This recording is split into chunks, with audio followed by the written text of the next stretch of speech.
કરો આરંભ. છેલ્લા અધ્યાયમાં જોયું હતું પુષ્ટિ વિવેક જોયું હતું. તો પુષ્ટિ એટલે કે કૃપાનો માર્ગ અને વિવેક એટલે એનું જ્ઞાન. તો પહેલા 3 પ્રકરણમાં પ્રપંચ વિવેક, જીવ વિવેક અને મૂળરૂપ વિવેક તે મહાપ્રભુજીના મતના તત્વદર્શન ને સમજાવનાર છે. ને હવે પછી પુષ્ટિ વિવેક થી આગળ જેટલા પણ પ્રકરણ છે તે મહાપ્રભુજીના સંપ્રદાયના સાધના કે ધર્મ દર્શન પક્ષને સમજાવનારા છે. આગળના પ્રકરણોમાં પુષ્ટિ ભક્તિ માર્ગ અને પુષ્ટિ શરણાગતિ માર્ગને સમજાવે છે. પછી શ્રી મહાપ્રભુજી પછી અહીંયા એ વાત સમજાવી. એના પછી શ્રી મહાપ્રભુજી સમજાવે છે કે એમણે બ્રહ્મવાદ લખ્યું હતું તો શ્રી કૃષ્ણમાં મન લગાડવા માટે. અને બીજા બધાએ પણ એમના જે ઘણા બધા અનુયાયીઓ કે બીજા વાદવાળાઓએ પણ બ્રહ્મવાદ ઉપર કઈ એમ લખ્યું હતું. તો એમ મહાપ્રભુજીએ જે બ્રહ્મવાદ લખ્યું છે અને બીજા લોકોએ બ્રહ્મવાદ લખ્યું છે એ સેમ નામ એક જ થઈ જતું હતું. એટલે પછી અહીંયા પણ બધાના મત એમ જે વસ્તુ હતી બધાએ લખી હતી એમ અલગ અલગ હતી, પણ મત અલગ અલગ હતા બધાના. પણ એક જ નામ આપ્યું હોય તો મિક્સ થતું હતું. તો જે એવી એટલે શ્રી વલ્લભનું જે મત વલ્લભનું જે હોય તે વાલ્લભ એવી રીતે વાલ્લભ સંપ્રદાયમાં આવે છે. તે બ્રહ્મવાદ એ મહાપ્રભુજીનું છે એવી રીતે રાખ્યું. પછી શ્રી મહાપ્રભુજીનો વાદ એ બ્રહ્મવાદ એ ઘણા બધા બીજા લોકોએ પણ બ્રહ્મવાદ ઉપર કઈ ને કઈ લખ્યું હોય તો આપણે મહાપ્રભુજીના નામ આપીને વાલ્લભ મત બ્રહ્મવાદ એમ કહીએ તો પણ બધાને કન્ફ્યુઝન થાય છે. એટલે બ્રહ્મવાદને એક અલગ નામ આપ્યું પડ્યું, સાકાર બ્રહ્મવાદ અથવા શુદ્ધાદ્વૈત બ્રહ્મવાદ. તો સાકાર બ્રહ્મવાદ એટલે સાકારનો ઓપોઝિટ નિરાકાર. એટલે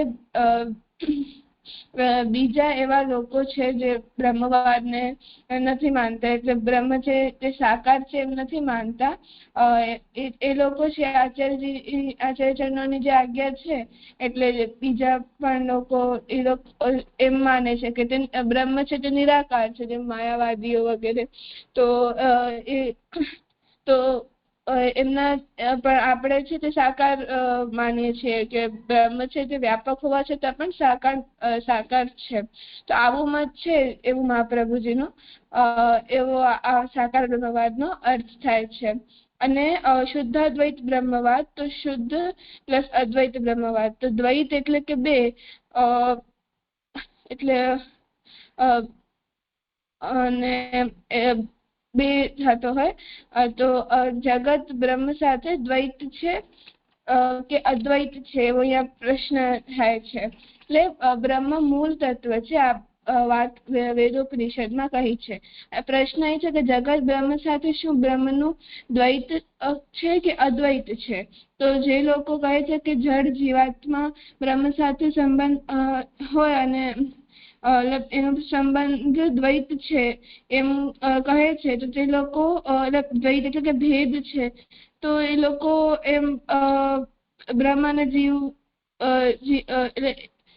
એવું એ લોકો કહે છે. તો એ જે નિરાકાર જે લોકો માને છે બ્રહ્મને, એમ બ્રહ્મ અને જીવાત્મા જળ જગત અલગ અલગ વસ્તુ છે એકદમ. એ લોકો જે એવું માને છે એનો મતલબ એવું થાય છે બ્રહ્મ અને જીવ તે એક જ તત્વ છે તેમ જે લોકો કહે છે, કેમ કે એમના જ સચિત છે એવું જે લોકો કહે છે. તો શંકરાચાર્ય કહે છે કે જળ અને જીવ અદ્વૈત હોવા છતાં જળ જીવ મિથ્યા રૂપ આભા લાગે છે અને અલગ અલગ બધા અદ્વૈત વાદની વાત કરે છે.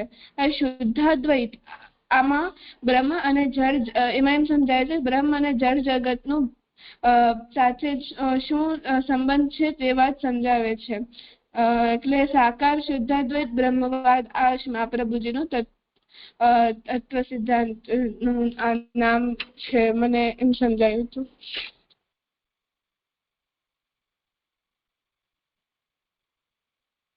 હા, ઠીક છે. પાછી થોડું કરતા રહીશું જેમ જેમ વિષય ચાલશે તેમ.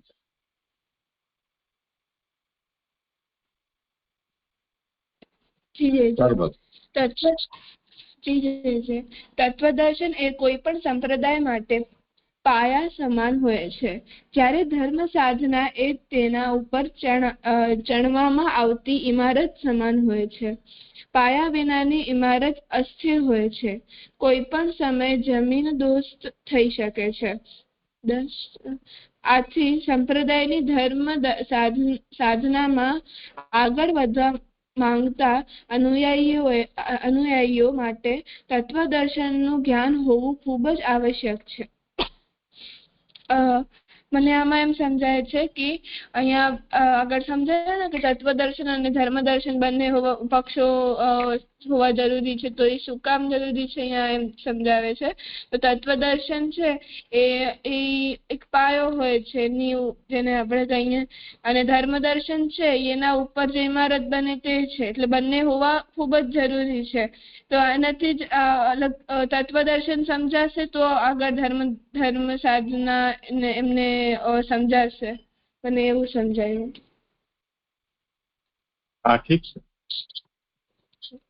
તત્વદૃષ્ટિ અને લીલા દૃષ્ટિ.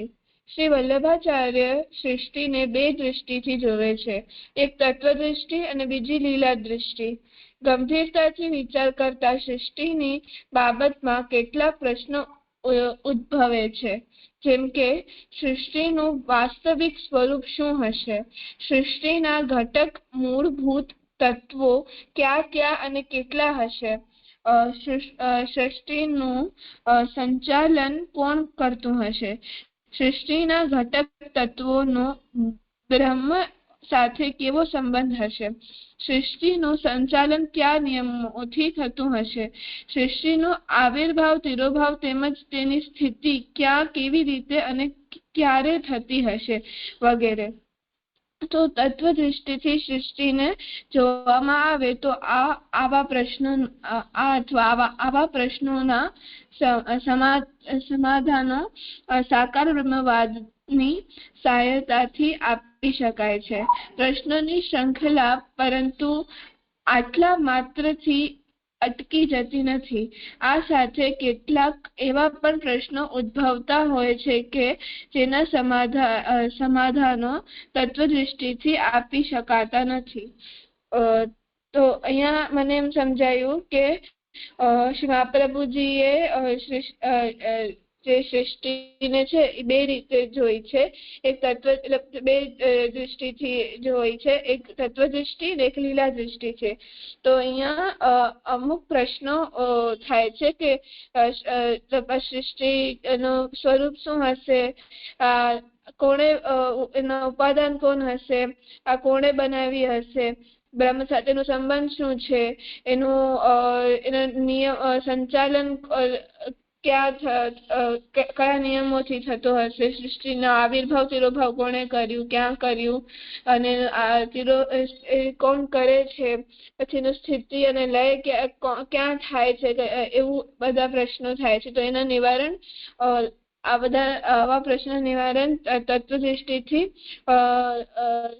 તત્વદૃષ્ટિથી સૃષ્ટિને જોવામાં આવે તો સાકાર બ્રહ્મવાદમાં આવા પ્રશ્નોના ઉત્તર મળે છે. પણ એના અલાવા પણ ઘણા બધા બીજા પ્રશ્નો થાય છે, તો એના ઉત્તર તત્વદૃષ્ટિથી અપાતા નથી. એમ બીજા એવા એક્ઝામ્પલ આપે છે, જેવા કે સૃષ્ટિ શા માટે અસ્તિત્વમાં આવી હશે, તત્વ જો એક જ સ્વીકારવામાં આવે તો સૃષ્ટિમાં આટલી બધી વિવિધતાનું શું ખુલાસો, અર્થાત કોઈ જીવ તો કંઈક જળ, કોઈક મનુષ્ય તો કોઈક દેવ, આવું શા માટે?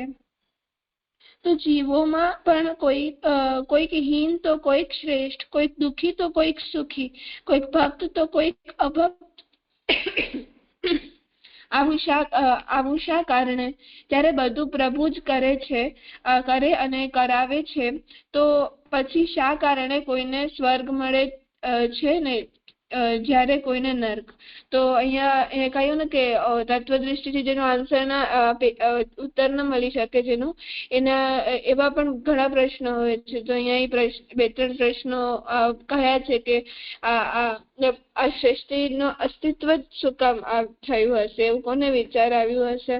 એ તત્વ જો એક જ તત્વ છે તો એમાં ઘણા બધા વિવિધતા કેમ છે? તો એટલે અહીંયા વિવિધતા એટલે અહીંયા સમજાય છે કે જળ અને જીવ આમાં અલગ અલગ છે. હવે જીવમાં જ મનુષ્ય અલગ, કોઈક શ્રેષ્ઠ છે, કોઈક મનુષ્યનો દેવ છે, પછી કોઈક શ્રેષ્ઠ છે તો કોઈક હીન ગણાય છે, કોઈક દુઃખી, કોઈક સુખી. તો એવી રીતે કોઈકને સ્વર્ગ મળે છે, કોઈકને નર્ક મળે છે. એવા બધા પ્રશ્નો અહીંયા ઊભા થાય છે જેનો ઉત્તર આપણે તત્વદૃષ્ટિથી નથી આપી શકતા. તો આ અને આવા બીજા પણ પ્રશ્નોના સંતોષકારક ઉત્તર લીલા દૃષ્ટિથી જ આપી શકાય છે. અહીં એક વાત ધ્યાનમાં રાખી લેવી જોઈએ કે તત્વદૃષ્ટિ અને લીલા દૃષ્ટિ એ એકબીજાની વિરોધી નથી, પૂરક જ છે. જે લોકો આ બે દૃષ્ટિની વચ્ચે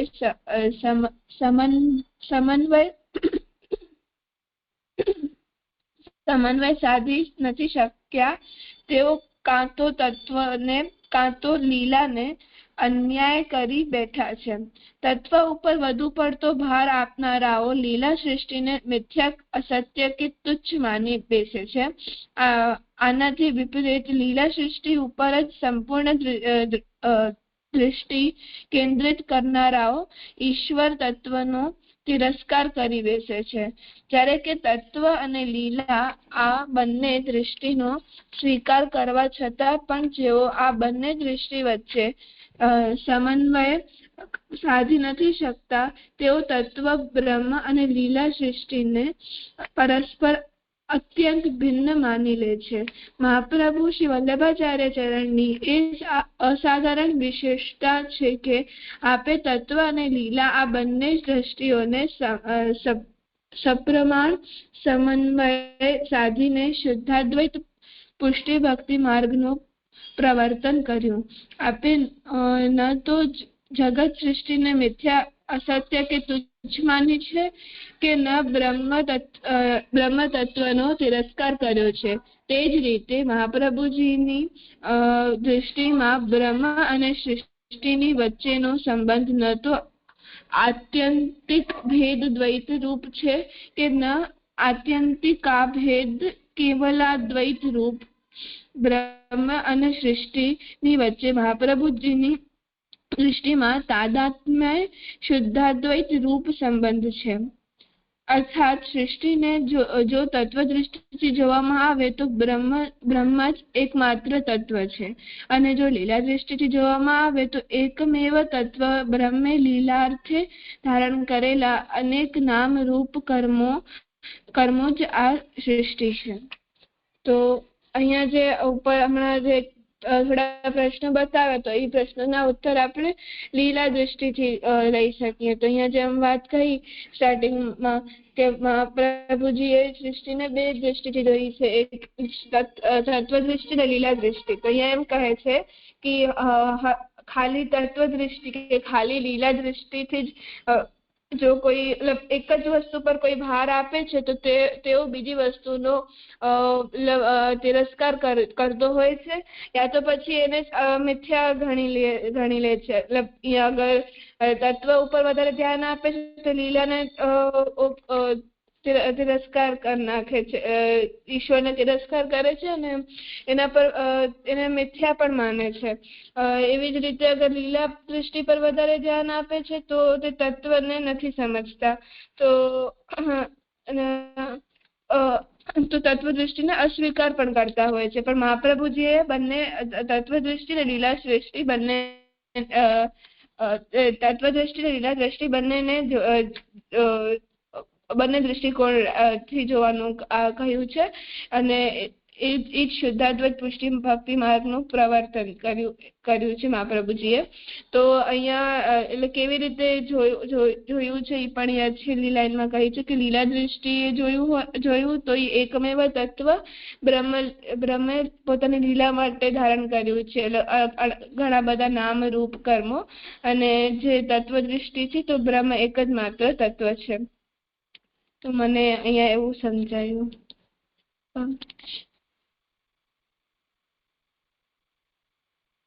આમાં કઈ છે પ્રશ્ન? જે મને આ જે અહીંયા જે આત્યંતિક ભેદ દ્વૈત રૂપ અને આત્યંતિકા ભેદ કેવલ અદ્વૈત રૂપ આને સમજાયું.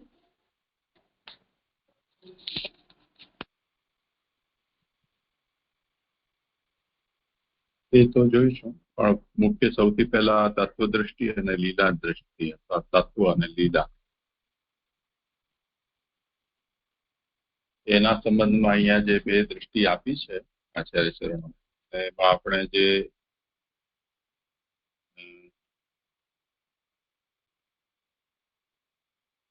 એવું સ્ટેટમેન્ટ આપી રહ્યા છીએ કે આ બંને વચ્ચેનું જે સામંજસ્ય કે સંતુલન કે બેલેન્સ્ડ એપ્રોચ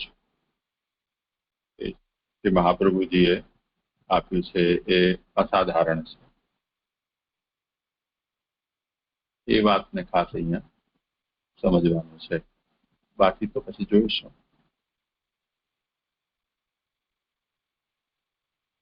એટલે એક ઉદાહરણ કેવલ આપી રહ્યો છું. આપણે શરીર જે છે આપણું,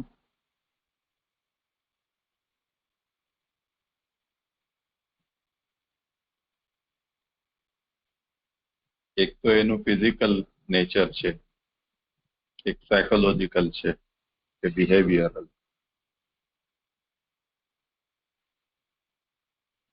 તો જ્યારે આપણા શરીરમાં કંઈ પણ સમસ્યા આવે, એ સમસ્યાનું આપણને તો ખબર એના બિહેવિયરથી પડે છે, એટલે રિએક્શન કેવા આપે છે તેનાથી. જેમ આપણને ભૂખ લાગી, તરસ લાગી, થાક લાગ્યો, નીંદર આવી ગઈ,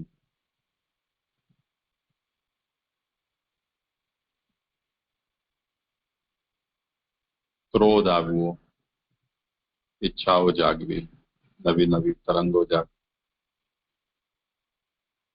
કોઈ વાત સમજી ન શકવી,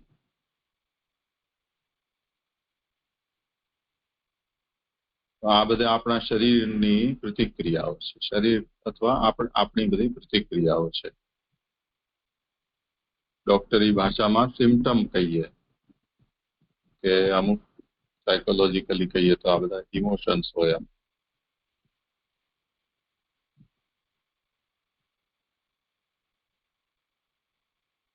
આપણે જ્યારે ડોક્ટર પાસે જઈએ તો આપણે એમ કહીએ કે ભાઈ મારો બાળક છે બહુ ગુસ્સો કરે છે, નાની નાની વાતમાં ખૂબ બૂમ પાડે છે, ગુસ્સો કરે છે, ચીજ વસ્તુ ફેંકવા લાગે, અથવા ખૂબ ખાય છે, અથવા કંઈ પણ ખાવાનું આપો તો એને અરુચિ જ થાય છે, ખાતો જ નથી. એ વિચારમાં ગુમસુમ બેઠો રહે છે.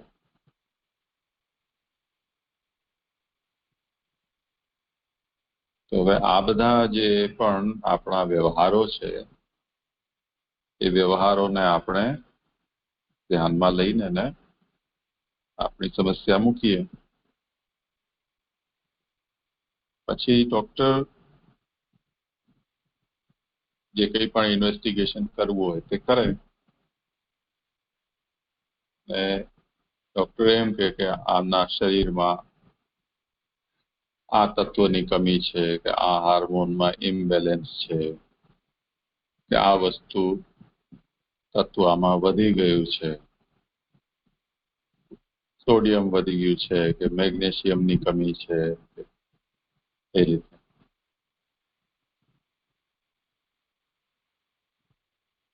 હવે એ રીતે એને નિદાન કર્યું અને એની પાસે એના જે ઉપાયો છે એ ઉપાય કરે, એટલે એની જે કંઈ પણ મેડિસિન હોય તે આપે. મેડિસિનથી એ વ્યક્તિને લાભ થઈ જાય. જેમ જે લોકોનું બ્લડ પ્રેશર કે શુગરમાં ઇમ્બેલેન્સ થાય તો પણ એ લોકોને ક્રોધ આવી જતો હોય. તો આપણને ક્રોધ આવનાર વ્યક્તિને ખબર ન પડે કે આવી સામાન્ય વાતમાં ગુસ્સે થવાનું શું. તો પછી ડિટેક્ટ થાય કે આનું બ્લડ પ્રેશર હાઈ હતું એટલે આવું થયું, અને એની દવા ચાલુ કરે તો એવા જ પ્રસંગોમાં એનો પહેલા જેવો ક્રોધ ન પ્રકટ થાય, એને સામાન્ય રીતે એ સમજી શકે, વ્યવહાર કરી શકે. એવું જ શુગરની અંદર પણ છે કે શુગર વધારે થઈ જાય તો પણ આવું થતું હોય, તો એના દવાથી મેનેજ થઈ જાય. એટલે જેને આપણે સ્વભાવની સમસ્યા કહી રહ્યા છીએ એ વસ્તુ સ્વભાવની ન હોય ને શરીરની સમસ્યા છે, એવું આનો અર્થ નીકળે. ને જે તત્વો વધી જાય એને કારણે જે સમસ્યા થાય એ તત્વને જો પાછું નીચે લાવી દો તો એ સમસ્યા પણ સુલજી જાય. તો કોઈ વસ્તુ ઘટી જવાને કારણે જે સમસ્યા થાય એને ફરીથી ઉપર લાવી દો તો પણ એ સમસ્યાઓનો હલ થઈ જાય. જે માતાઓ મોટે ભાગે પોતાના બાળક સાથે જે વધારે રહેતી હોય ને એને કારણે એમને એની દરેક ક્રિયાઓનો એમને અંદાજ આવી જાય કે આવું એ શા માટે કરે છે. તો બહુ ભૂખ લાગી હોય અને બાળક રડતું હોય ને ખવડાવી પીવડાવી તો બાળક શાંત થઈ જાય, કોઈ વાત જીદ ઉપર ચડી જાય તો એનો પણ જે કોઈ પણ ઉપાય હોય તે કરી દે તો એ જીદ શાંત થઈ જાય. તો એ સમસ્યા છે એ સ્વભાવની નથી પણ કોઈ વસ્તુની આવશ્યકતાની છે, કોઈ તત્વની કમી છે કે કોઈ તત્વ વધી ગયું છે.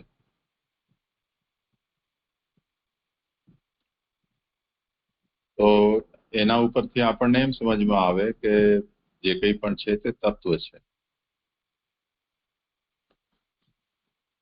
એટલે વ્યવહાર છે તત્વ ઉપર આધારિત છે, અને તત્વને કંટ્રોલ કરવાથી વ્યવહારમાં પણ કંટ્રોલ આવી શકે. બીજી તરફ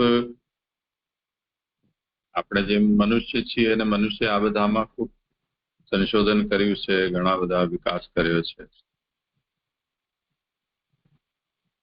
તો આપણે આ વાતને સમજી શકીએ છીએ. પણ આવી જ આપણી જેવું જ શરીર પશુ પક્ષીઓનું પણ છે, અને એ લોકોને પણ આપણા જેવી બધી બીમારીઓ કે ડિસઓર્ડર્સ છે એમના અંદર પણ હોય જ છે.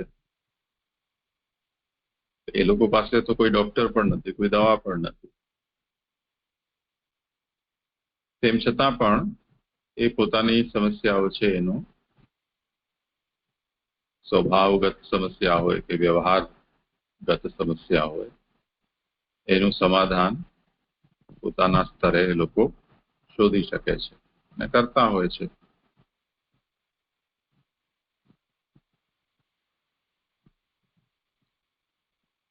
તો દરેક વખતે તત્વ અવેલેબલ નથી હોતું, વ્યવહારથી વ્યવહારનું પણ નિયમન થઈ જાય છે.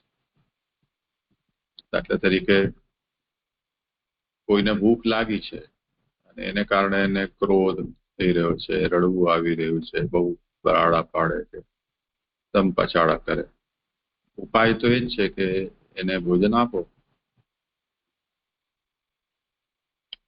પણ માની લ્યો કે કોઈ એવી વિષમ સ્થિતિ છે કે તમે એને ત્યારે ભોજન આપી શકો એમ છો જ નહીં, એટલે ભોજન જ ઉપલબ્ધ નથી. એમ કોઈ સમુદ્રમાં જહાજમાં ફસાઈ ગયું, બધું રાશન ખતમ થઈ ગયું, કોઈ એમની પાસે બચ્યું નથી. હવે તે સ્થિતિમાં કોઈ બહુ જ ભૂખ્યો થાય તો શું કરી શકે? તો એને સમજાવવામાં આવે અને એ પરિસ્થિતિને એ સ્વીકારે કે હા, આ દરિયાના વચ્ચે આપણને ન તો કોઈ ખાવાનું આપી શકશે, ન આપણે ત્યાં જઈને એને લાવી શકશું. તો જે સ્ટ્રેસ આપણા અંદર આવી રહ્યું છે એને આપણે કંટ્રોલ કર્યા સિવાય બીજો કોઈ વિકલ્પ નથી. તો જે કામ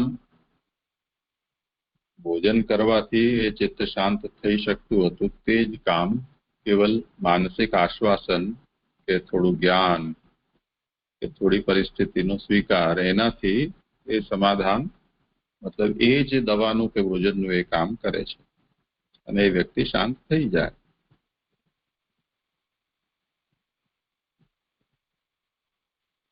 તો સ્વભાવ કે વ્યવહાર છે, એનું સ્વભાવ કે વ્યવહારથી પણ સમાધાન થઈ શકે.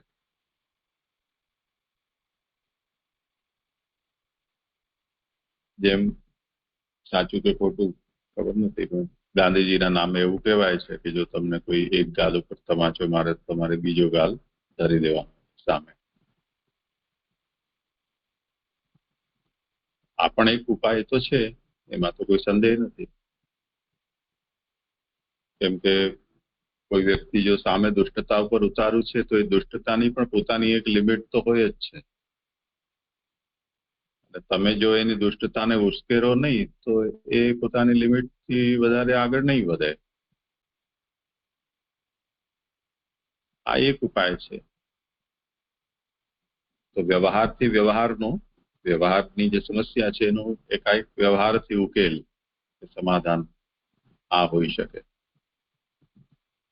પણ આ એક જ સમાધાન હોય એવું તો નથી ને. કોઈ એક માર્યું, તમે ત્યાંથી ભાગી જાઓ, તો એ પણ તો એક સમાધાન છે. બીજું શું કામ ગાલ ધરવાનું, ભાગી જ કેમ ન જવું.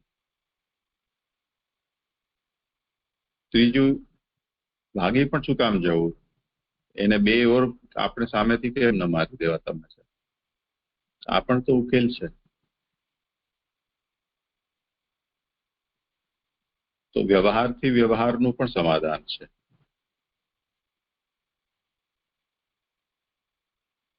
સ્વભાવનું સ્વભાવથી પણ સમાધાન છે.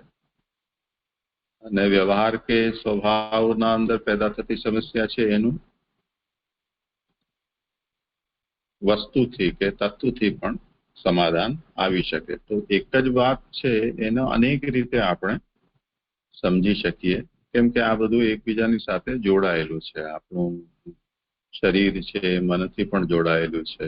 આપણું મન અને શરીર છે એ આપણા આસપાસના માહોલથી જોડાયેલા છે, પ્રકૃતિથી જોડાયેલા છે. તો બધું એકબીજાની સાથે એ રીતે જોડાયેલું છે. તો કોને કારણે થાય છે એ એક્ઝેક્ટલી કહી શકવું અઘરું થઈ જાય છે. જેમ કાલે અમાવસ્યા હતી, આજે અમાવસ્યા છે. પૂર્ણિમા અને અમાવસ્યાના દિવસોમાં સમુદ્રના અંદર ખૂબ ઊંચી ભરતી આવે.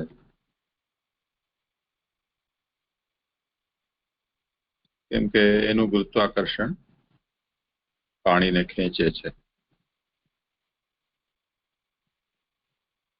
હવે એ જે પાણીને ખેંચે છે એને કારણે એવું પણ કહેવાય છે કે જે લોકો, અમુક લોકોના મનમાં પણ એવી તરંગો ઉપડે. એટલે પશુ પક્ષીઓના બિહેવિયરમાં પણ પરિવર્તન આવી જતા હોય છે. ઘણા મનુષ્યો છે એમના પણ સ્વભાવ ઉપર અસર પડતી હોય છે. એટલે જે લોકો ગાંડા હોય છે, જેનું મન અસ્થિર હોય, એ લોકોની અંદર અસ્થિરતા વધી જતી હોય છે આ દિવસોમાં.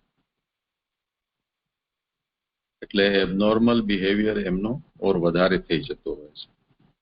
આ તો પ્રૂવન છે ફેક્ટ.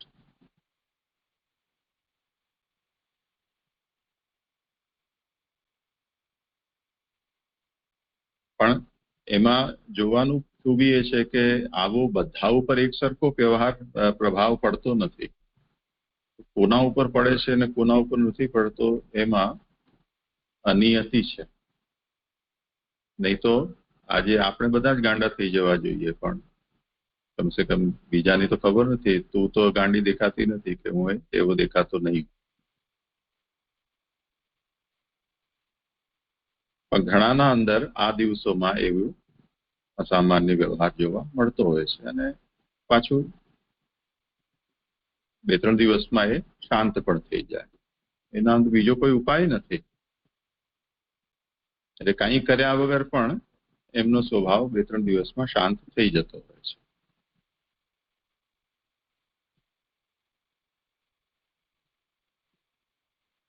એવી રીતે જ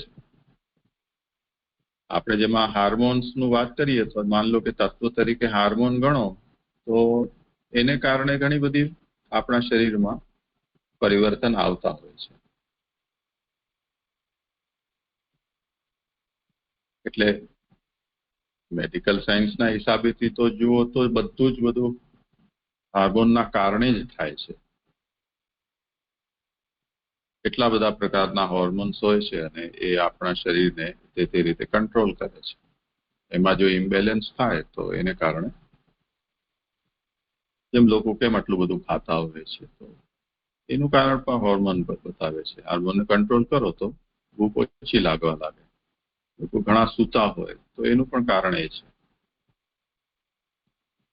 તો હવે જે દિવસે આપણે આને નતા સમજતા અને એની દવાઓ કે ઉપાય એને કંટ્રોલ કરવાનું નતું શોધી શક્યા તે વખતે આપણે એનો ઉપાય તો કરતા જ હતા ને. એ ઉપાય શું હતો?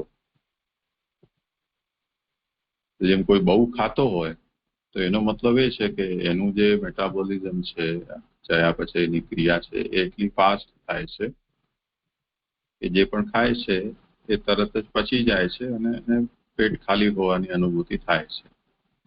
તો એનો ઉપાય શું? તમે એને એવું ખવડાવો કે જેને પચતા વાર લાગે.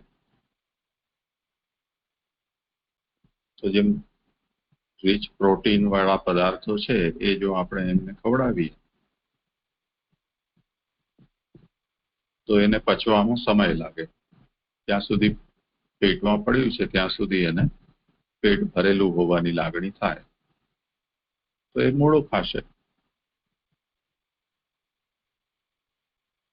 અને પ્રોટીન રીચ તમે ખાવાનું આપશો તો એના અંદર એટલું ચરબી પણ નહીં વધે તો જાડાપણું છે, જાડા થવાની સમસ્યા છે એ પણ કંટ્રોલ થઈ શકે. તો હવે આ એનો એક ઉપાય છે કે તમે હાર્મોનની ટ્રીટમેન્ટ કરો, એને ઘટાડો. એ એક ઉપાય થયો.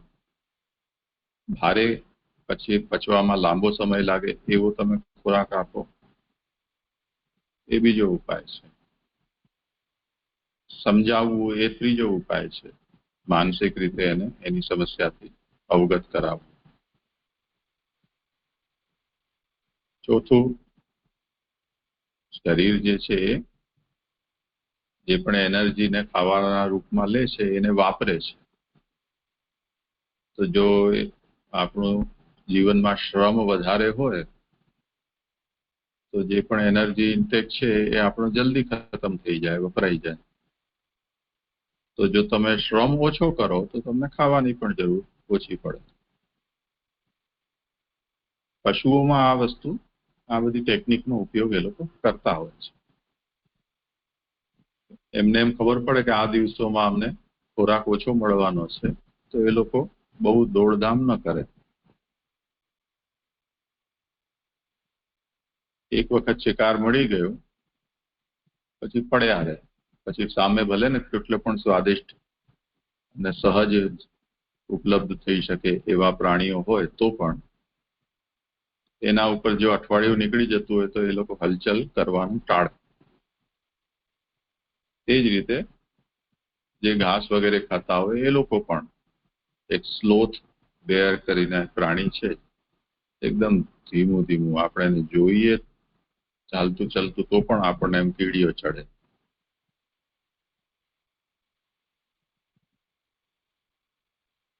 એને પોતાની ગતિ જ એટલી ઓછી કરી દીધી છે કે એનર્જીનું કન્ઝમ્પશન આપોઆપ મિનિમમ થઈ જાય. જો શરીર વાપરે જ નહીં તો એટલું એને અંદર લેવું પણ ન પડે.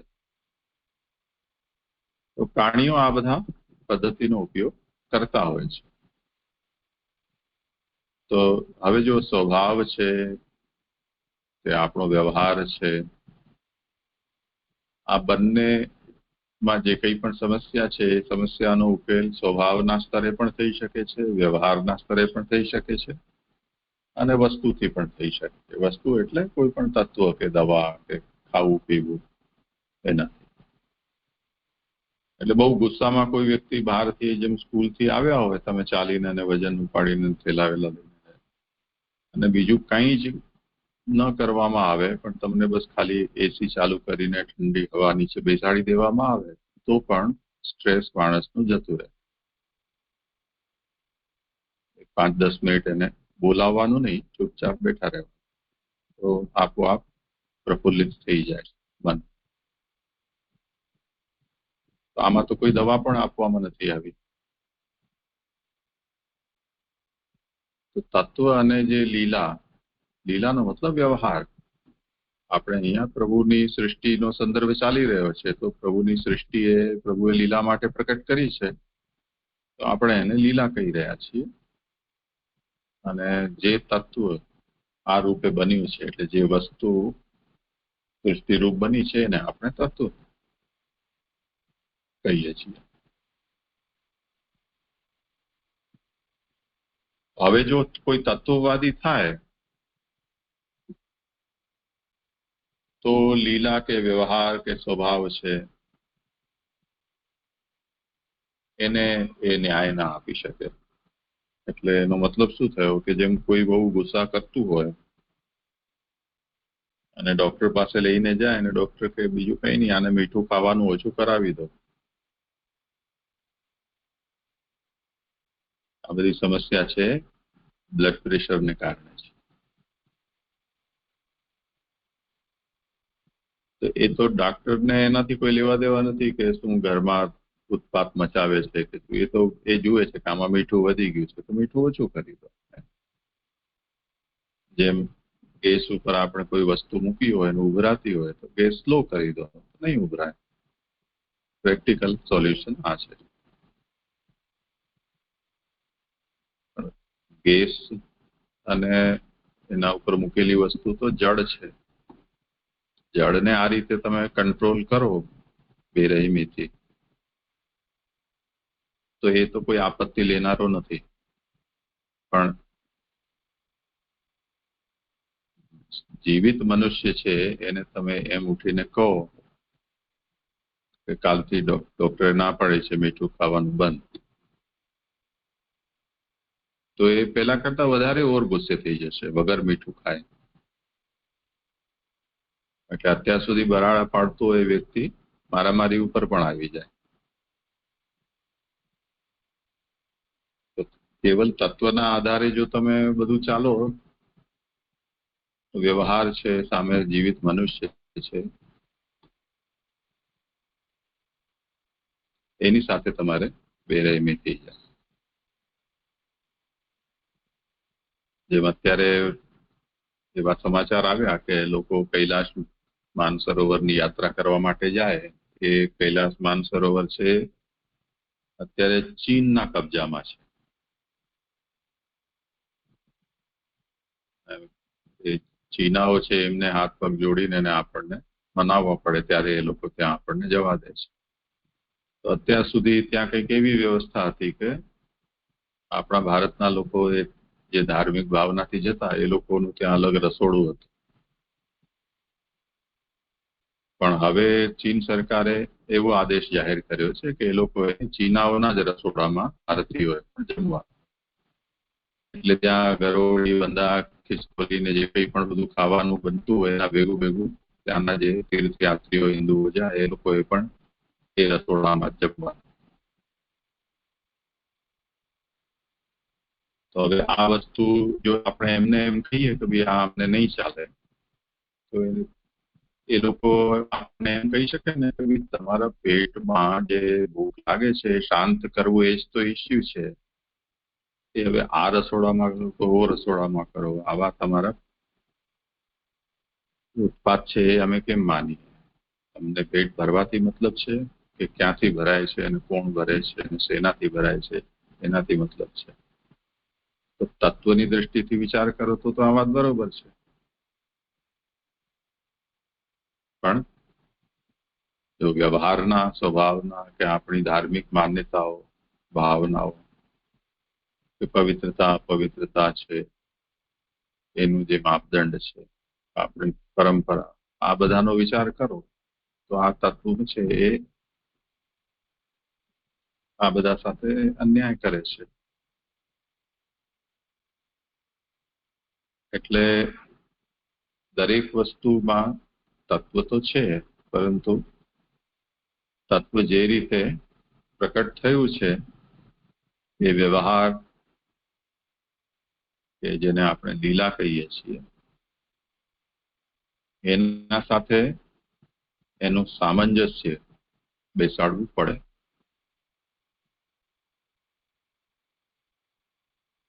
અને જો બંનેને આપણે નિભાવી શકીએ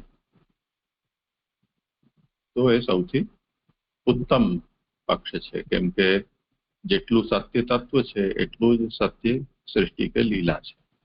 જેટલું સત્ય ફિઝિકલ ફિનોમિના છે તેટલું જ બિહેવિયરલ કે મેન્ટલ પણ એટલું જ સત્ય છે. એટલે એ બધાને આપણને સાથે લઈને ચાલવું પડે. જેટલું વધારે આપણે એને એકબીજાને સાથે રાખીને ચાલીએ તો એ વધારે સંતોષજનક થાય બધા.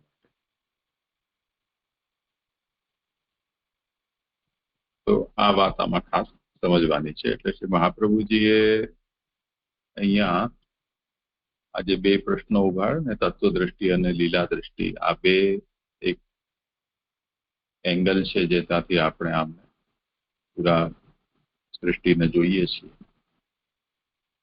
એમાં આ બંનેનો સમન્વય જે છે એ જો ન કરવામાં આવે તો યા તો લીલાને અન્યાય થાય અથવા તત્વને અન્યાય થઈ જાય. આટલી વાત આમાં ખાસ સમજવાની. બીજો જે આનો પાછળનો ભાગ જે તે પૂછ્યો હતો આત્યંતિક અભેદ કે આત્યંતિક ભેદ, એ પછી કાલે જોઈશું. આ વાત આવી સમજમાં? જી જી.